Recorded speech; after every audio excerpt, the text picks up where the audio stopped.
Hello, welcome to the show. My name's Relevant. This is Do All the Things, and today we're gonna build a little Mini-ITX system using this Inwin A1 Plus. Is it the A1 Plus? Let me look. Yes, it's the A1 Plus case.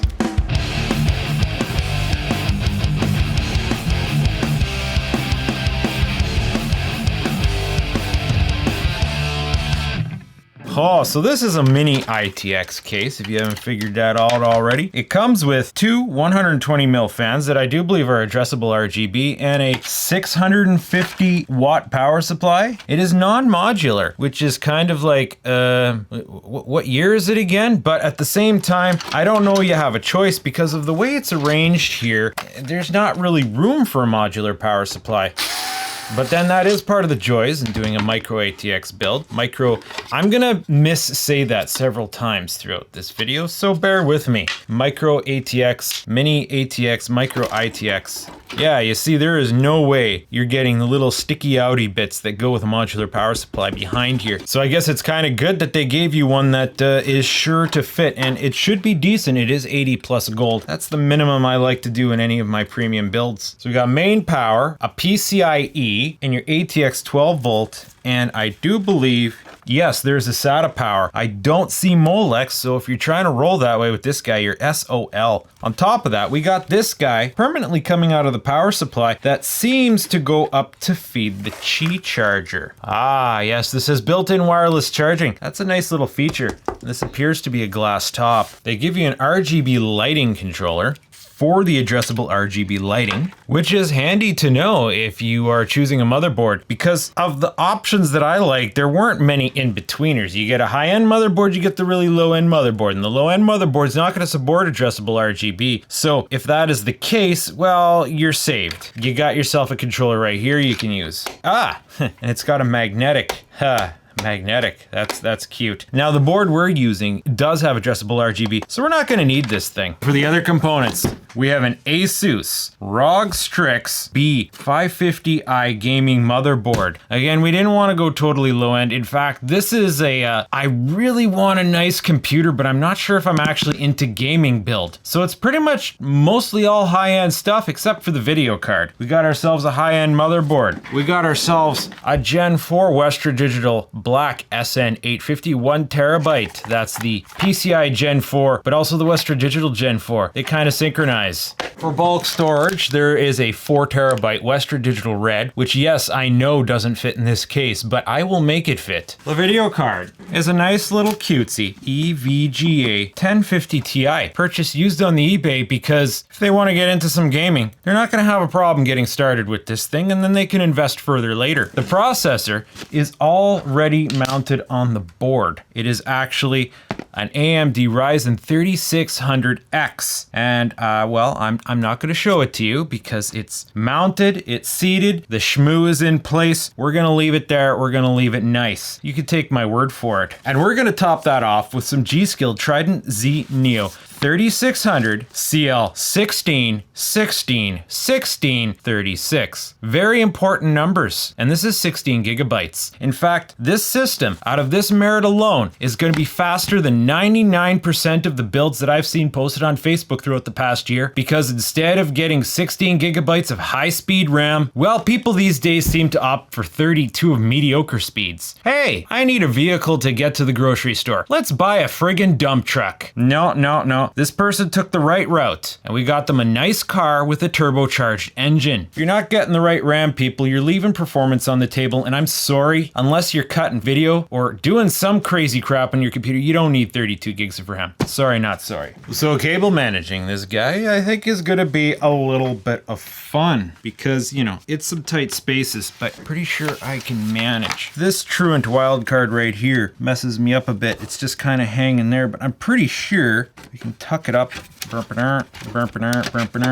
of sight, out of mind. Which, you know, is kind of what you have to do in some of these little builds, because good luck getting everything to just go really neatly at the end of the day. It's kind of good that they didn't give us a whole heck of a lot of cable options in this. Just what you need and not much more. The fans are cool because they all have these daisy chains, so that's going to simplify stuff. No headers, no trickery, no splitters, just kind of hammer it all in there. Even the fan speed, oh yes, even the power links themselves daisy chain. So that's rather convenient. We'll be able to use just one header on the board and get power to all these fans. These are some nice little feature sets that I'm seeing here with this case. I've already kind of pre-ran the SATA power down into the basement there, if you will, because that's where I'm going to tuck away that video card. The ventilation on the rear bottom undercarriage is plentiful gaping enough that I feel like I can put a hard drive in there, and I'm not particularly going to have to worry about choking out the airflow. Like this thing, even though it looks a little bit restrictive, it's kind of all airflow. You know, you have an exhaust here and exhaust there, and this is going to act as, is that exhausting? Yes, kind of out the rear. So having such a small space, air, you know, isn't really going to get the opportunity to build up and warm things too much, even with a video card. But of course, you know, thermally stress testing will be a thing that we will do. Oh, this little back piece just kind of flips down. They don't let you take it off. I guess it's just gonna flap around in the breeze until we're done the build. This thing's so tight, I'm almost questioning where to start here. Well, let's get the Gamers Nexus Special installed. I haven't watched any Gamers Nexus in a while, and I guess I haven't had that much trouble sleeping. Before we get too into it, we're going to outfit this motherboard. Anyone care for a piece of gum? Somewhere in the cockles of this box is the heatsink. When I test fitted this, I did not put the heatsink because I didn't have that drive into place, so I didn't want to use up that nice thermal strip until the correct drive came into place. And I did notice some weird aspect of fitment with this heatsink. It pushed down on the SSD pretty good there. Hopefully this isn't going to be a problem for us. I can't get the peely plastic off its mean. I maybe shouldn't have trimmed my nails today. Oh, there we go. That's the only peel you're really gonna get to see because I'm gonna... Oh boy. I'm gonna let them peel it on their own once they get it home. Where do you think you're going? Oh, okay. You like that computer too, do you? Smoosh. Right, here's where things get tricksy. Now this guy's gonna start pushing down on that. Probably gonna have to check our tension on this. Yeah, I'm not sure if you can see this, but you see it's starting to bow there? Starting to bow? That's the tension of this heatsink. Now they put some sort of like stopper underneath there. Maybe that needs to be adjusted or something. Maybe it can be tweaked up on. Oh, there's a secret message underneath the thermal pad. Okay, let's see what we got here. So it looks like the jack and the standoff are aligned pretty well, but that thing in the center is not. Let's see if we can tweak that up a bit. Maybe I should have RTFM'd before I did this to see if like that's something they actually intend you to do. Carefully now, don't break off any of the SMDs. Kind of a tight fit. Maybe they do intend you to adjust it because it's not free spinning out. I'm nervous doing it with this tool though. Except these aren't metric and this probably is. Okay, that's good enough. All right, let us check for alignments. No, it needs quite a bit more.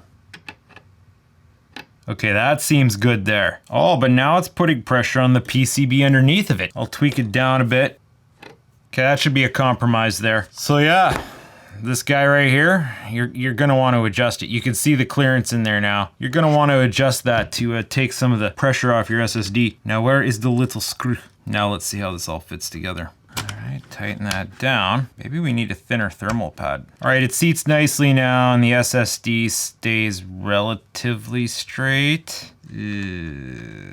Still not to my liking. All right, I'm gonna do a thing. All right, so what you wanna do is you wanna go into the spare screws that came with your EK water block for your video card, because I know if you're watching this channel, that is the kind of computer you probably have. I'm gonna take one of the spare little washers that they have. I'm gonna slip fit that washer underneath that little heatsink shaft. That'll allow me to seat this screw down taut while relieving some of the tension. Just a little shim. 'Cause I do not like the tension that this was putting on that SSD. So yeah, that's a first. If you're interested in the B550-I, you might need to shim or custom fit your heatsink. Can't win them all.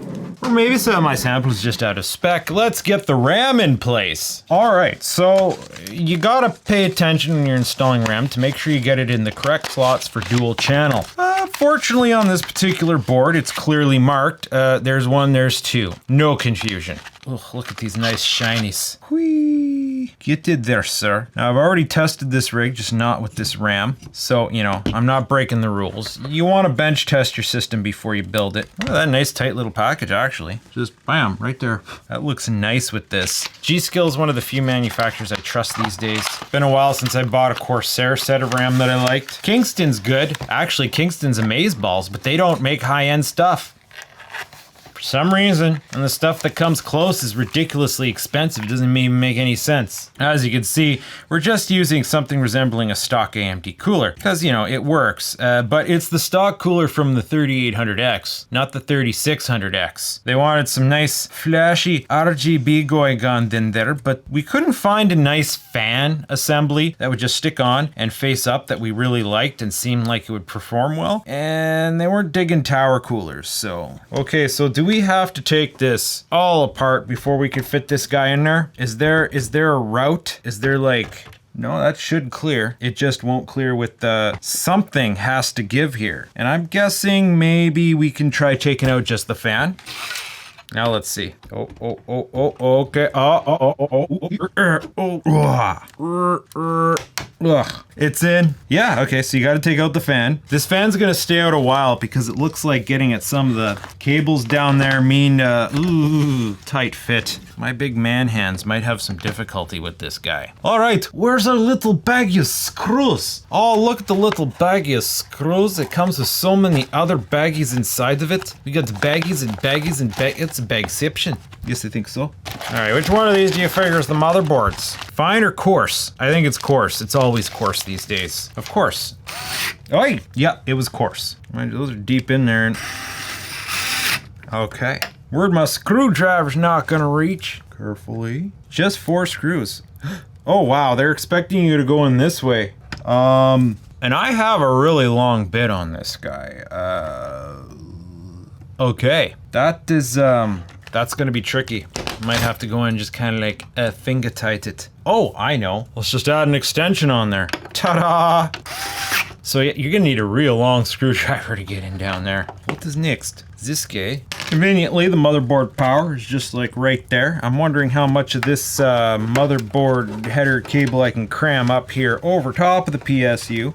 Lay of the cable, somewhat inverted here. Is there anything else important up here I have to get at? Where's the addressable RGB headers? It's just that one up there by the motherboard. Of course, said the frickin' horse. Space is really a premium on this board. We're gonna have to fish a cable in the hindways there. Trying to figure out what order to do this in is the hardest part. Cause like in order to get at the CPU connector, we're gonna have to have this fan out. We're gonna need the fan in place and wire up the fan to be able to do the addressable. And then quite possibly all the chassis fan headers are right down, right. That's gonna be fun, bud. That's gonna be fun. Okay, well, let's see if we can't get this down into there. Or maybe, yeah, okay, I have an idea of what to do with this guy. Maybe you might want to hook this up before you put the board in place. And of course, they had to give you a split connector, right? You've heard of interference fitting? This is coincidence fitting. Just kind of start jamming the wire down there and hope everything coincidentally lines up.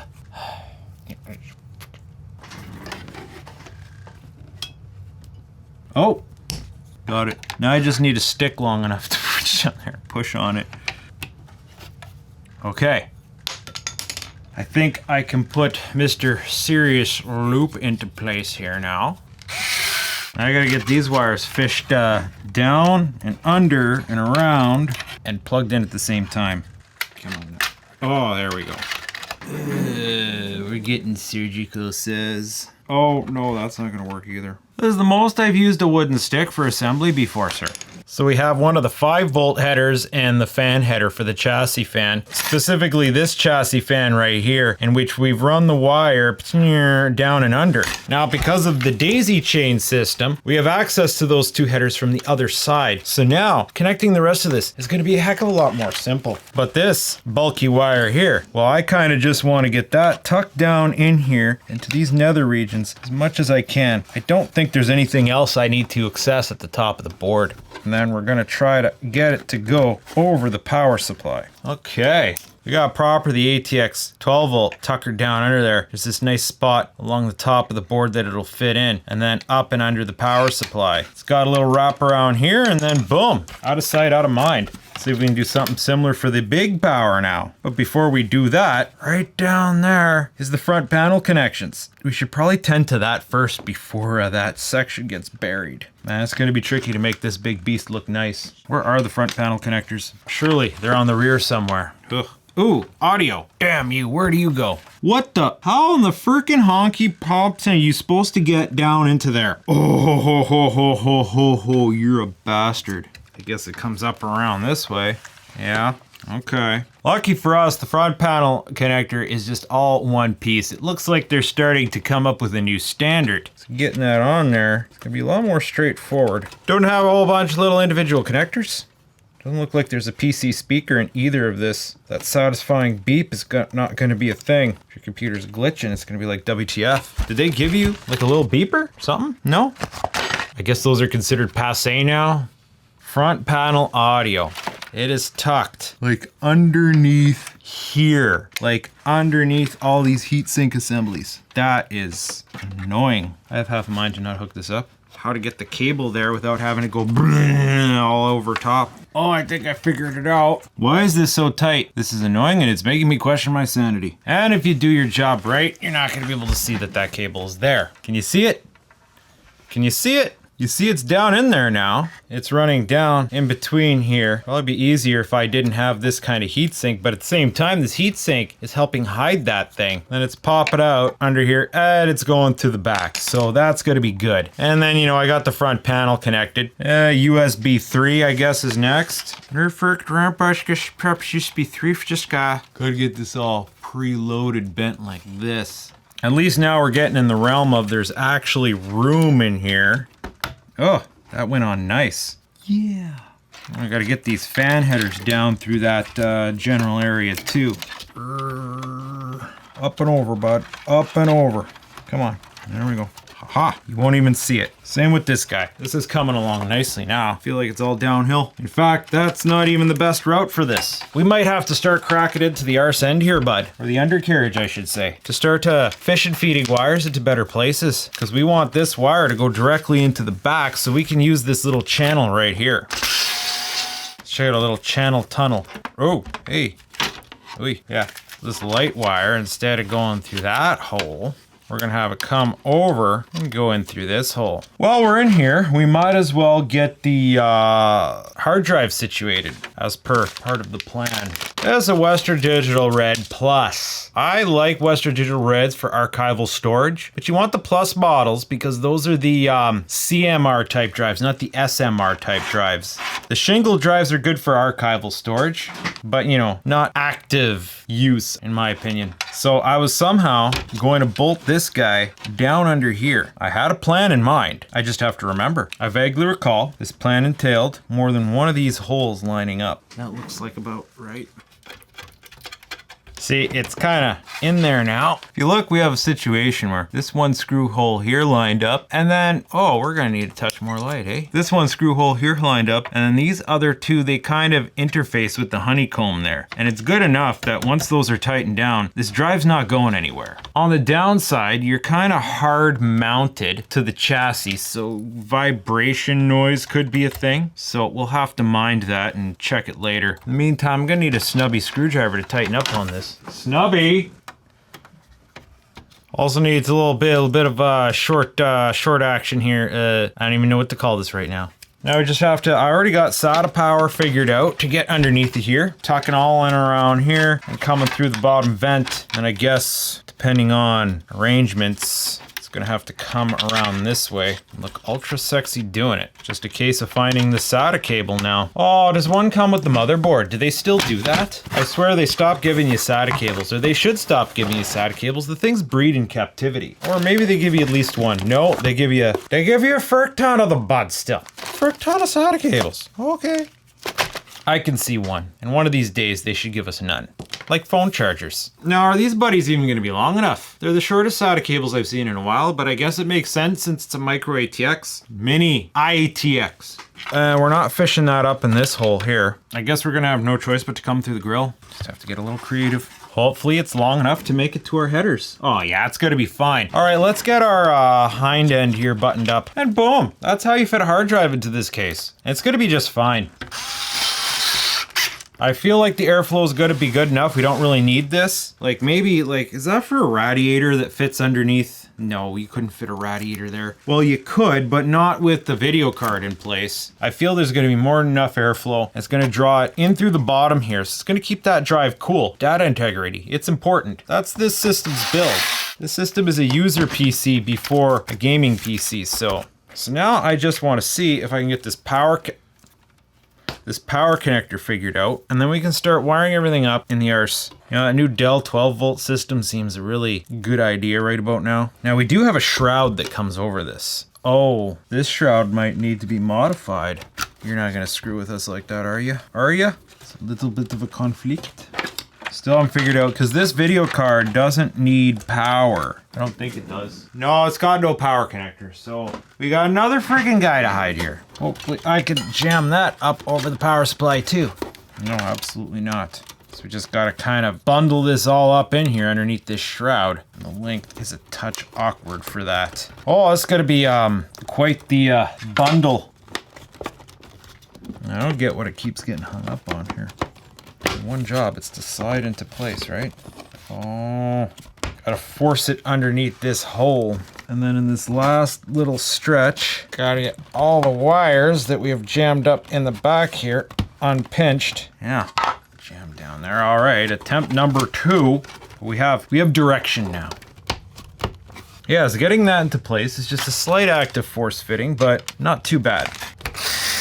It's good. And we have a relatively wire-free environment going on in here. Isn't that looking nice? What's this stupid thing breaking up our feng shui? Oh, that's the SATA cable, because we didn't have much of a choice in the matter. All right, what do we have on this side now? A little bit of a nest. These guys are connected, so those will just get tied down some way, somehow. I do believe they gave us some zap straps. I tend not to use zap straps because I prefer zip ties. You can open them back up again later. Let's just get this SATA into place. Okay, well, let's wire this all up. A couple bundles here. We need our jumpers. It comes with these little plastic jumper guys, so no problem there. I sometimes reinforce those with tape. And chain that up with the next addressable. Tape it down. Now we just have to plug in one more fan. There we go. Okay, bundling. All right, sir. And there we go. Cable management complete. And in fact, I think we're done on this side of the case altogether. All right. In fact, I think this build, oh, get that tucked in there. Get that tucked out of the way, bud.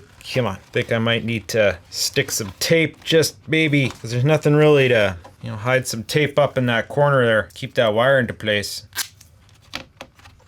Now, one final step, really. I like it when you finish a build and it seems that complicated, but when it's all done, it's just cavernous. It's just, hey. Just have to take a little cutie here and slap that in there, and then just like that. Are there screws? Yes, of course there's screws. Oh. And you puts the door on, and you have a Cuteputer. Now we just have to plug it in and fire it up. And here it is, looking wonderfully wonderful with a and here it is, looking wonderfully wonderful with a preferred color profile dialed in. A little bit of reflection there. Let's get that out of the way. That RAM suits this build so perfectly, if I don't say so myself. And along with it, they got themselves a Dark Core Pro by Corsair and the K100 optomechanical. This keyboard is really nice, except for this little knob here. Makes me wonder what Corsair was thinking.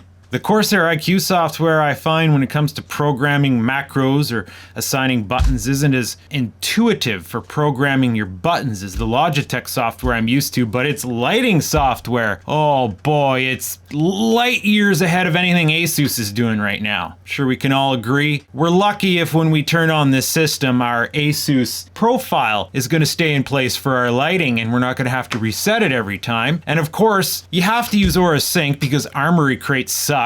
It doesn't recognize half the hardware you're actually going to use in a PC. So we have to stick with Aura Sync for now. That and Armoury Crate, well, it doesn't have any lighting effects that Aura Sync doesn't. It just makes it more complicated to dial it in. I've done various torture tests and benchmarks on this. Well, mostly torture tests. Right now I got superposition running there with a whole bunch of crap going on. And well, it might not be the best CPU, but it is stressing out the GPU. You know, 100% on the GPU, but the CPU's only brewing away at, oh, look at that bar, 12%. Thermally tuning this system, I found it was way better to turn this fan around and make it an intake, as the grills that Inwin like to use aren't that good for letting air out. However, aerodynamics is more forgiving of this kind of thing if you intake and it's trying to pull air through it. And fortunately, it does seem to be pulling in cool air. I was worried at first that it would just end up recycling the hot air that this power supply is kicking out, but no, this little shroud here makes sure that that doesn't happen. Talking about the power supply, if you're asking if the A1 Plus that I got going on here is rattling, yes it is. That seems to be a common problem with these power supplies, and I did find a fix for it, and the cause of it too. Question is, can you see it? Can you see that little plastic shroud over the fan? Basically, inside the power supply, you have the fan, and then you have this plastic shroud that goes over half of it. I would imagine to control airflow in some way, but the thing is, as the fan runs, something to that effect is happening. The air going through causes this to vibrate and cause that little rattle you're hearing. Now, we don't want to open this power supply up for warranty reasons because apparently the quality of the stock power supplies in these isn't that good. So, well, I did find another fix, a little bit different.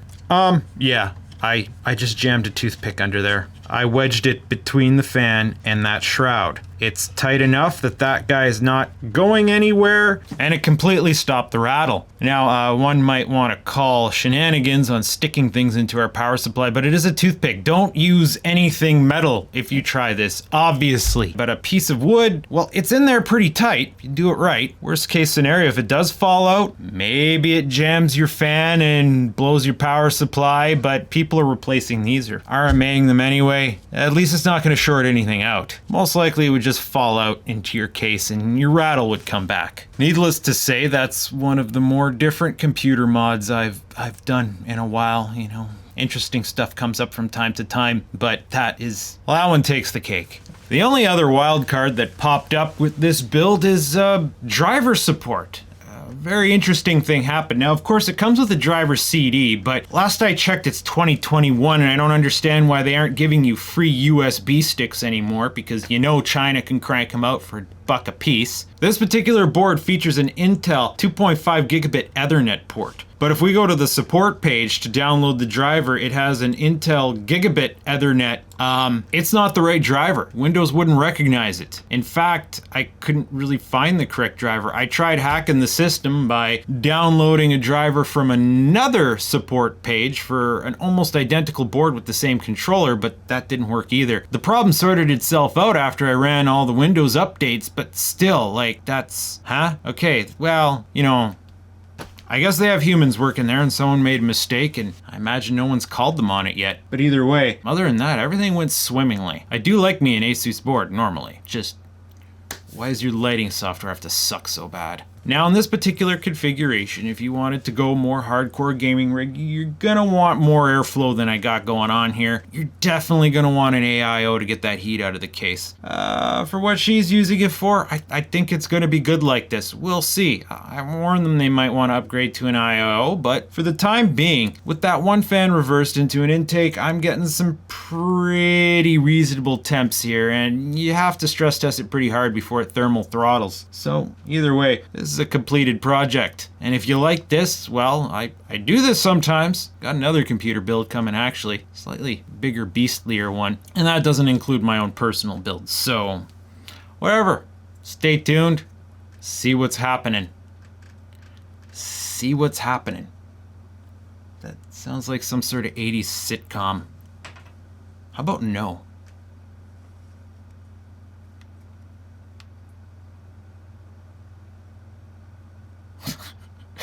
The superposition is funny.